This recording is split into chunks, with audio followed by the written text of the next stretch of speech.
Една од најкорисните волонтерски акции во државата, која има за цел да ја пошуми и зазелени Македонија, уште еднаш ќе ја разбуди свеста кај граѓаните за значењето на шумите. 2 години пред полнолетството на Денот на дрвото, во нашата држава на површина од близу 1000 хектари ќе се засадат околу 3 милиони дрвца.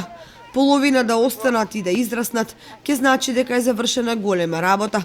На тој начин сме засаделе дел од својата иднина. Меѓутоа, зад еуфоријата од новото пошумување, никој не го гледа соголувањето на постоечкиот шумски фонд. Особено годинава, кога поради тендерските лавиринти и други пропусти, голем број граѓани останаа без огрев, па дрвократците добија простор за действување и профитирање.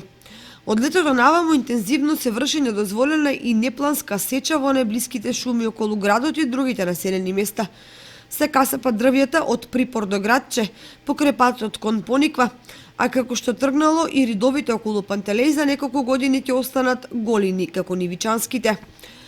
Ако во годините кога редовно снабдувањето ги држеше цените на огрев од 2500 денари за метар просторен, а дрва на црно беа за 50% поевтини, сега кога тие достигнаа речиси 4000 денари, крадената дрвна маса порасна од 2000 до 2500 денари, што бесправната сеча ја прави двојно попрофитабилна.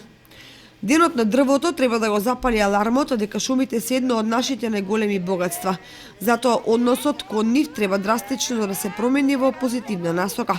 Тоа најсериозно треба да го сватат општините како што е Кочани, која во однос на соседните има несразмерно помал шумски ревир.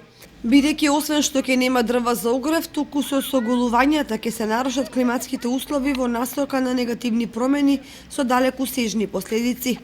Алармот е вклучен и во другите општини од источниот дел на државата, од кои во трката за еднократен профит илјадници кубици дрва се транспортираат кон Скопје и Западна Македонија.